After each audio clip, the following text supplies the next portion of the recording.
Pupunta nga pala tayo ng Robinson's Galleria using LRT tsaka MRT, since ito yung mas mabilis na na biyahe.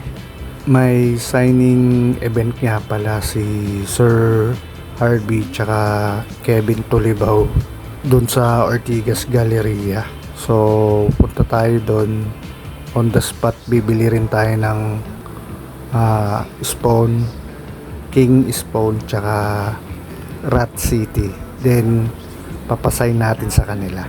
O nga pala, 11 AM yung bigayan ng number sa pila, then 1 PM naman yung start ng event. Past 1 PM na tayo nakababa ng MRT, so medyo late na. Dumating na tayo sa Comic Odyssey, medyo marami ng tao at nagpa-pile up na rin yung pila. So dumiretso na ako dun sa comic stand sa mga naka-display para kunin yung ibang hinahanap kong comic issue, which is yung Mask number 1 tsaka yung Mask number 1 din na Energon Universe 3rd Anniversary Connecting Variant. Then nag-proceed na ako dun sa counter kasi nandun yung mga Spawn comics tsaka yung ibang artwork ni Sir Harvey and Kevin.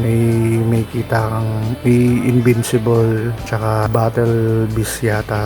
Nag-purchase tayo ng 3 cover, which is yung Spawn issue 375, King Spawn issue 55, tsaka yung Rat City issue number 23. Kumuha nga rin pala ako ng Mask issue number 1 blind bag.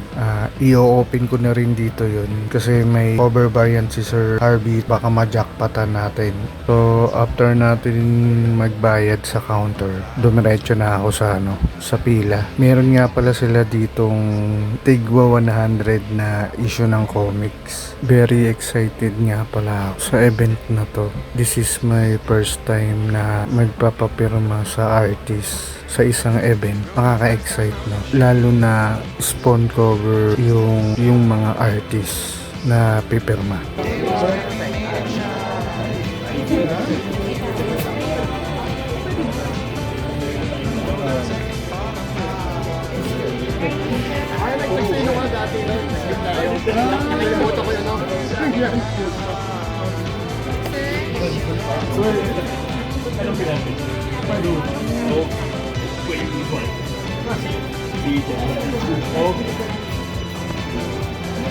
Saan tayo nag-meet mo, sir?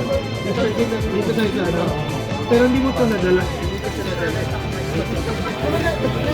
So yun na nga, napirmahan na ni Sir Kevin tsaka Sir Harvey yung Spawn comics natin. So nagpapasalamat ako sa kanila. Ito yung kauna-unahang comics ko na may signature on the spot ng artist ng Spawn pa, which is my favorite comics. Hindi lang isa, 3 pa.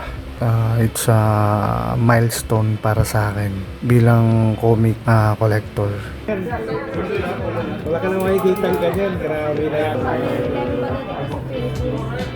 Wala na, swerte nga na kilala ko sila, meron ganyan pa eh. Ha? Sa baba pa sila. Sa baba pa. Sir. Thank you.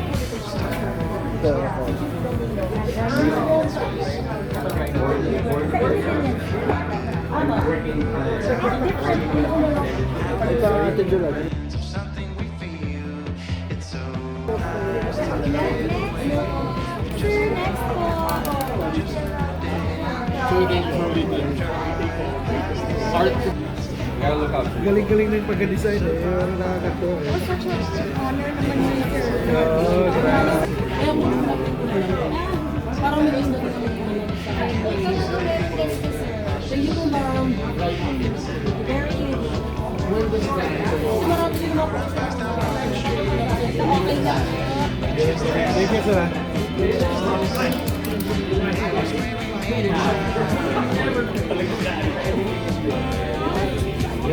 Oh, i-usap eh.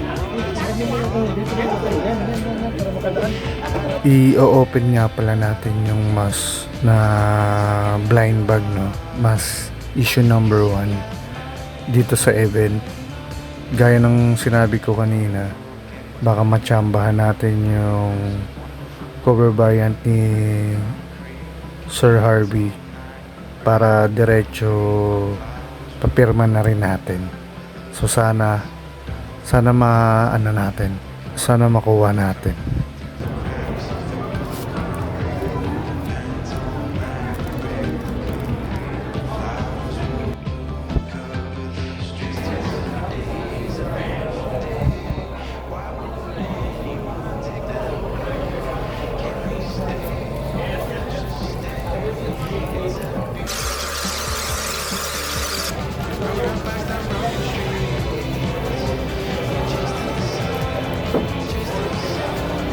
Okay, so yung nakuha natin, hindi yung cover ni Sir Harvey, no? Issue number 2, no? Parang advance issue na ultra rare advance edition, no? Yung nakalagay sa baba. So, para siyang foil. So, not bad na rin, no? Pero parang ito yung parang common na cover sa line bag. So okay na rin kasi yung issue number 2 wala tong cover na to kung di ako nagkakamali, no? Or kung meron man regular siya, variant. So hindi siya foil. Okay, nakuha na natin yung goods natin. So dediretso ako ng Pilbars ngayon. Kukunin natin mga pre-order natin doon. So yun, no, hindi na ako nakapag-video sa Mall of Asia kasi jolobat na yung cellphone. Dumiretso na tayo doon, pinick up na natin yung yung pre-order, then umuwi na rin tayo agad. So eto, no, ito yung galing sa event kahapon, no. Then yung Pilbars, unahin kong buksan yung i-preview natin uli yung spawn, no. Quick preview lang, pakita lang natin close up para makita nyo rin yung signature. Yung Pilbars baka sa next video na lang kasi medyo makapal-kapal yung nakuha natin uli. Okay, so umpisahan na natin. Okay, yung first papakita natin yung mass issue number 1 variant cover, no. So kung batang 80s kayo, malamang natatandaan nyo tong na to, cartoons na palabas. Bali 3 yung mask natin, no. Yung isa yung sa blind bag.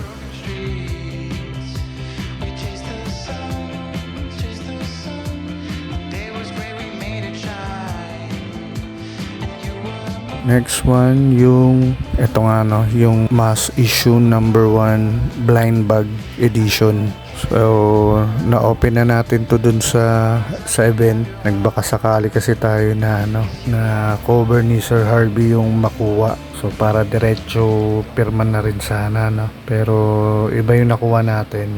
So, yung nakuha natin is mass issue number 2. Parang advance issue na nila to, no. Ultra rare advance edition. So, panalo pa rin tayo, no. Kasi foil edition siya.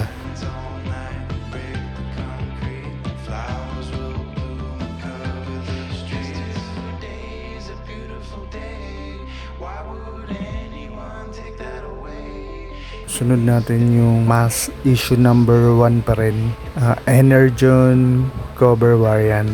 So ito talaga yung isa sa mga pinunta ko sa Comic Odyssey, maliban dun sa signing event cover connecting variant, no. May ibang issue ako na connected sa issue na to. I think isa is Void, the other one is Transformers, nakalimutan ko yung isa pa, no. So panalo tayo. Panalo ko dito dahil isa ito sa mga pinunta ko sa Comic Odyssey.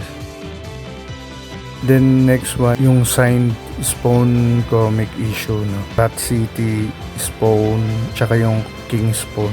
So ito yung card na pinamimigay sa event. So pinapirmahan na rin natin to. Dagdag din sa i-display natin.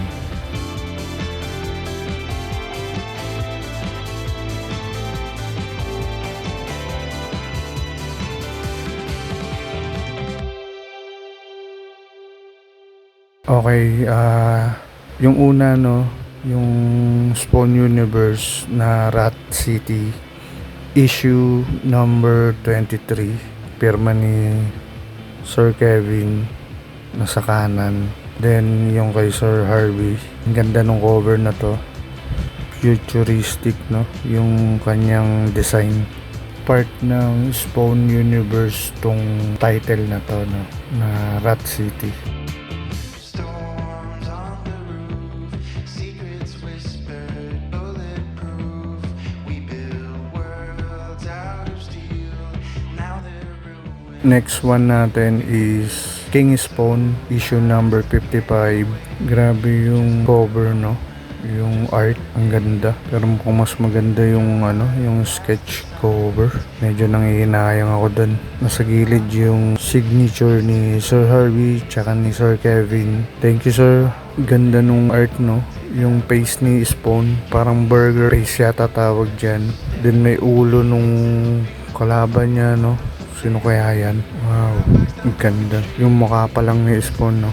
Ang ganda nung nung pagkakabanat sa sa face ni Spawn.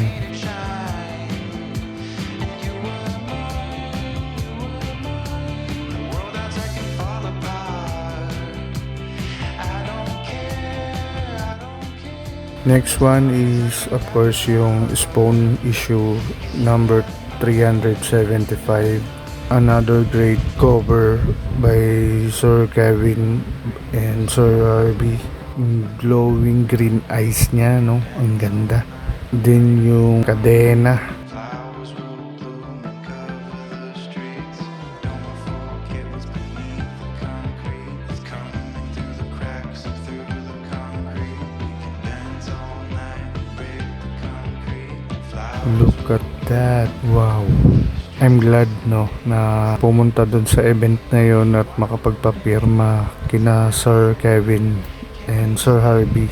Again sir, salamat. Maraming salamat. Yung kanyang gauntlet no, yung may mga spike pati dun sa paa niya. Ang ganda nung nung pagkakagawa, yung pagkakadrawing. So no, again, sobrang saya ko. So magiging isa na to sa mga important comics na possession ko. Isa na to sa mga important na possession na nakuha ko since this is my first time na nagpunta sa isang event then nagpa-signature. So okay, that's it for our video. Salamat sa umabot hanggang dulo. Overall, nag-enjoy talaga ako sa event. It was such an amazing experience and looking forward ako sa mga katulad na event na ganito.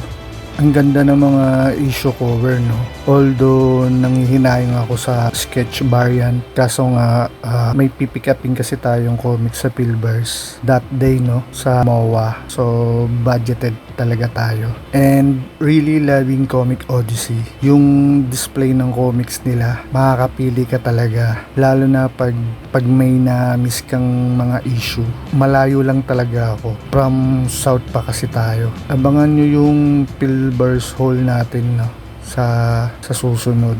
Salamat sa inyo.